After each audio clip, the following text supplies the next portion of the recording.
Hi guys! So dito sa harap ko is laptop charger replacement for your MacBook Air and MacBook Pro laptop sa Apple. So sulit ito kasi this is OEM, meaning same manufacturer, hindi lang siya Apple brand. So the specifications are the same.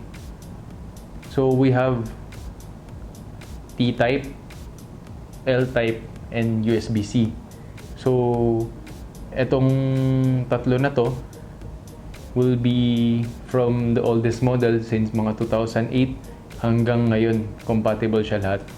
So for the compatibility, ang titingnan natin will be your laptop model and yung original charger nyo. So kung ang original charger nyo uses like 45 watts, 60 watts, or 85 watts, then yun din ang kukunin nyo. Okay, so these will be available on online stores, LAZADA and Shopee. If you're interested, make sure to check the link in the description down below. So again, we have three types. We have the L-type, T-type, and USB-C. So with each variation na may 45 watts, 60 watts, and 85 watts. Sa Type-C naman, we have 61 watts, 65 watts, and 87 watts. So kung hindi nyo alam kung anong kukunin na wattage for your MacBook, dadaanan natin mamaya yung mga compatibility list.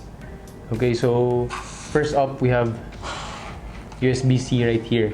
So for 61 watts, we have MacBook Pro 13-inch, 2016 and 2017.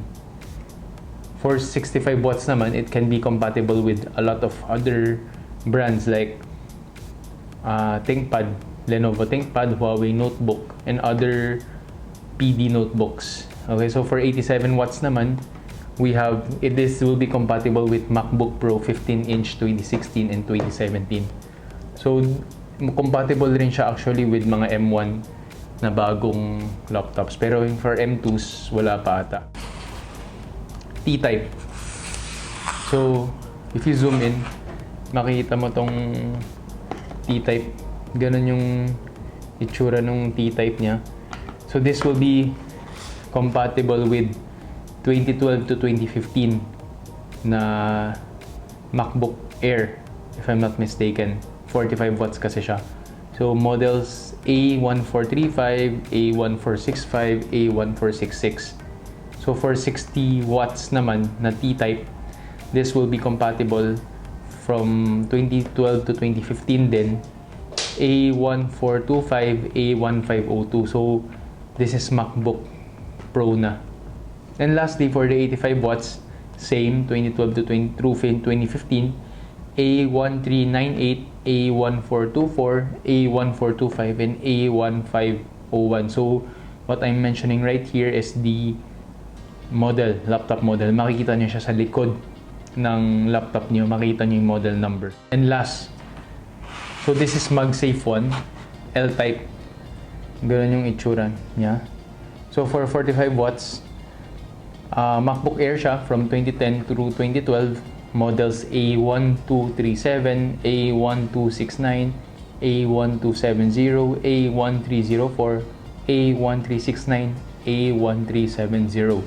For 60 watts L-type, we have 13-inch from 2006 through 2010, MacBook Pro 13-inch from 2008 through 2012, and MacBook Air 13-inch from 2009 through 2011. So ito yung mga lumang models na, yung mga first generation pa.